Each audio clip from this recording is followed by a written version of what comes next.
think we covered this one in the last sort of the critical activities in the last section before, but you have to generate new business literally every single day.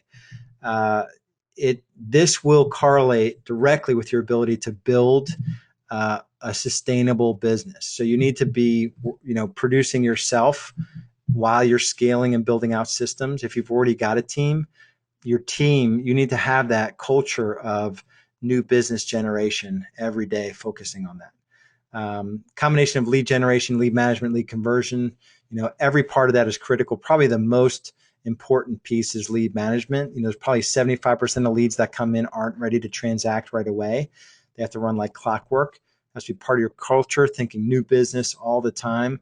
We have fun contests that we run, go for no referral, go for no contest for our agents. The person that could bring in the most amount of referrals in a month. I think we have like a $300 thing. I put them in here. I think it's in. Yeah, this was we did a $100 shopping spree. We just did a $400 one, but you've got the Word document for this as well. So this is, if you have a team already, making it fun to bring in new business. So okay, time to get out of your comfort zone and start asking for referrals. Nothing to do to enter. Just keep asking everyone the simple question. Hey, you don't know anyone looking to buy or sell a home, do you? Rules are simple. You get 1 point, blah, blah, blah. So just fun things that we do on our team to motivate our agents to really bring something to the table. 86% this year of the business, even my business, 86% is generated by the team versus by the agents. Part of it on my team is that we keep them so darn busy that they really don't have a whole lot of time to go out and talk to their friends. Anyway, so outsourcing lead conversion, I mentioned the whole push for outsourcing ISAs right now. It really is tricky. I've been working on it for some time. If you do this, it shouldn't replace your internal efforts by your agents or by a local ISA. In my humble opinion, the process is you are your own ISA. If you're solo agent, you're killing it as your outside sales agent and your inside sales agent. You bring on a buyer agent, admin first, but then a buyer agent. That buyer agent is now their own ISA and OSA. Then probably bring on 2 or 3 more. Once you have 4 or 5 productive buyer agents, that's when you're bringing on an ISA. Just really focus on bringing on new business.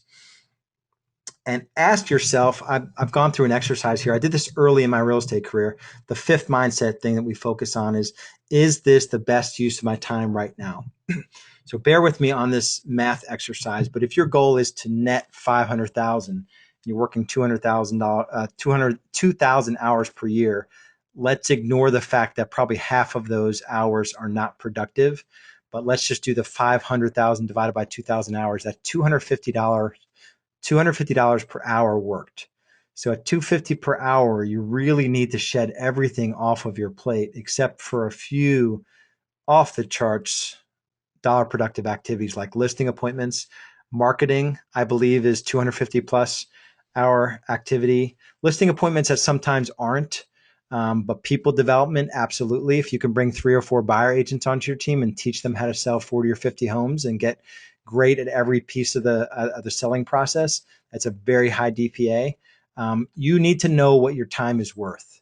So whatever your number is, divide it by 2,000 hours. If you want to be really honest with yourself and know that there's 1,000 productive hours in a year, probably at best.